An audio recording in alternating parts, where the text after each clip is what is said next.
Bismillahirrahmanirrahim. Assalamualaikum warahmatullahi wabarakatuh. Hamdan wa syukranillah. Asyhadu an la ilaha illallah wa asyhadu anna Muhammadan abduhu wa rasuluh, amma ba'd. Kaum muslimin yang dirahmati Allah Subhanahu wa taala. Serial terakhir dari fikih kurban kita yaitu bagaimana aplikasi dari binatang sembelihan yang disembelih oleh kaum muslimin pada hari raya Idul Adha maupun hari tasyrik. Perlu kita ketahui, sebetulnya pada hakikatnya ini perkara yang simpel. Karena Rasulullah SAW di dalam perjalanan kehidupan beliau pernah menyembelih 100 ekor unta bahkan. 60 beliau sembelih sendiri, sisanya dikasihkan kepada sahabat. Kambing berpuluh-puluh juga. Lantas, bagaimana selanjutnya? Disebutkan fa'akala minha, maka Rasulullah pun memakan darinya. Artinya, Rasul mengkonsumsi daging dari hewan kurban.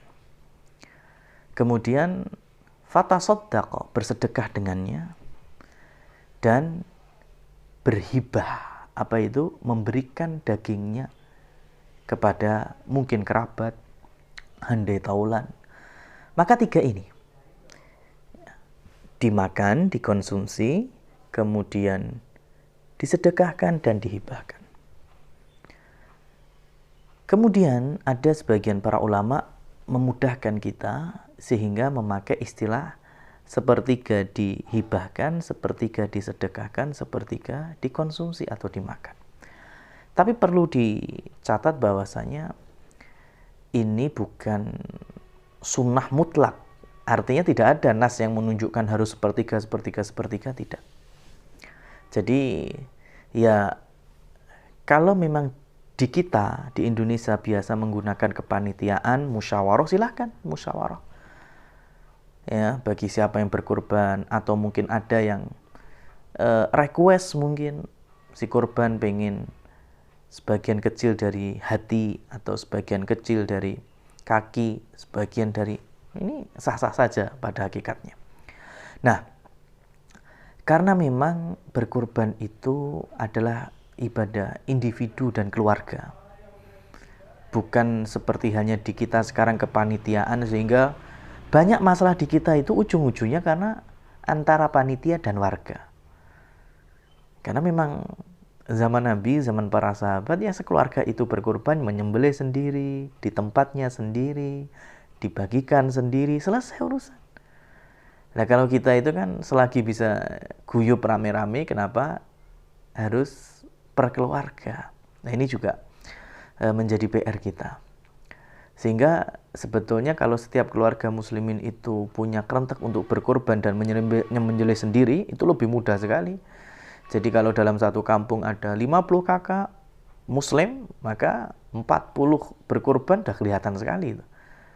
Level keimanan dalam pengorbanan, ketaatan kepada Allah. Beda kalau mamanya satu kampung 50 kakak, ternyata yang korban hanya 2 kakak atau 5 kakak, berarti kan masih middle low itu ketakwaan di dalam berkorban. Jadi tentu kalau dikatakan apakah si korban boleh menyantap dari daging korbannya? Iya, itu malah dianjurkan. Rasulullah SAW menyengaja tidak sarapan untuk berangkat sholat Idul Adha supaya apa? Supaya makan yang pertama kali dikonsumsi adalah dari hewan korbannya. Jadi boleh dimasak, boleh dibagikan mentah, silahkan, bebas. Kemudian catatan berikutnya yaitu manba'a. Siapa yang menjual? Menjual itu berarti menjual dari daging kurban ataupun yang menyertainya, aksesorisnya. Ya, kalau dalam fikih disebut jalalahnya itu. Kalau unta itu ada di punuknya atau di punggungnya biasanya ada tempat untuk penunggang duduk. Mungkin di kakinya ada aksesoris sepatu, di mulutnya ada kayak brongsong. Maka semuanya ini tidak boleh diperjualbelikan. Hanya boleh, kalau brongsong kan nggak mungkin dimakan. Ya kalau nggak dihadiahkan, disedekahkan. Begitu juga kalau kita di sapi ada brongsong, ada keluntung, atau mungkin kakinya ada sepatunya juga, itu nggak boleh dijual. Atau mungkin tali kekangnya, semuanya itu masuk dalam satu paket ibadah kurban. Nah, maka siapa yang menjual kulitnya, menjual bagian dari aksesoris binatang kurban, fala udhiyatalah, maka tidak ada pahala kurban untuknya. Ngeri ini. Nah, turunan dari menjual daging kurban yaitu memberikan upah. Ya, memberikan upah bagi siapa? Bagi si jagal kalau di wilayah kita. Nah, sekarang gini, kaum muslimin sudah mulai banyak yang mengetahui, oh jagal nggak boleh dikasih upah dari kurban. Contohnya kepalanya atau kulitnya. Ya sudah, dirubah saja. Kita nggak jual kok, kita menghadiahkan, menghibahkan kepada si jagal. Gimana boleh? Ya harus kita lihat dulu. Ya pada asalnya namanya juga ngasih, hibah, boleh sah. Tapi masalahnya sekarang, ketika jagal bekerja di profesinya, yang standarnya mendapatkan upah 300.000 misalnya. Kemudian selesai semuanya, dia jagal, dikasih amplop 300.000 dan dikasih kulit ataupun das sapi atau kaki kambing. Pak jagal, ini hadiah. Bagaimana ini? Boleh. Ini namanya hadiah betul. Kenapa? Karena upahnya 300.000 disampaikan dan dikasih hadiah kulit atau bagian dari kurban. Mungkin juga daging kurban. Tapi permasalahannya ketika si kurban atau yang mewakilkannya dari panitia memberikan kepala, kulit atau kikilnya kepada si jagal dan kemudian si jagal menurunkan tarifnya. Tadi standarnya berapa? 300.000. Karena dikasih kepala, dikasih kulit, akhirnya diamplopi 50.000 juga diterima. Diamplopi 100.000 juga diterima. Lah ini juga masuk kategori upah. Wallahu a'lam. Maka hati-hati sekali ini. Ya, hati-hati sekali.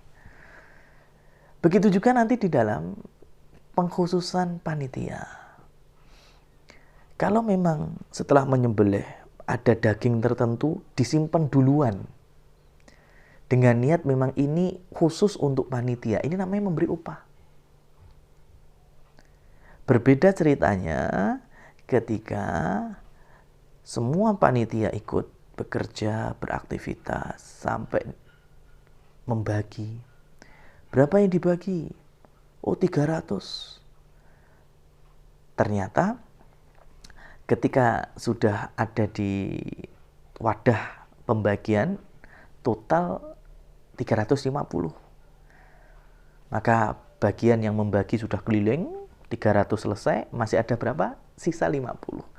Nah, sisa 50 ini kemudian dibagikan kepada panitia yang jumlahnya mungkin 30, 40, atau 50. Nah, ini baru boleh. Kenapa? Karena ini narasinya adalah sisa.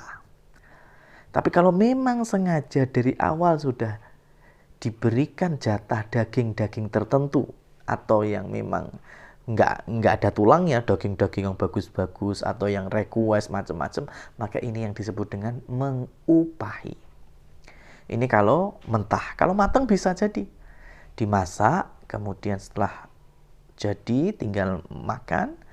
Panitia khusus masuk ke dalam ruangan atau di dalam masjid, tidak boleh ada yang ganggu, makan bareng-bareng. Satu kepanitiaan, ini namanya memberikan upah.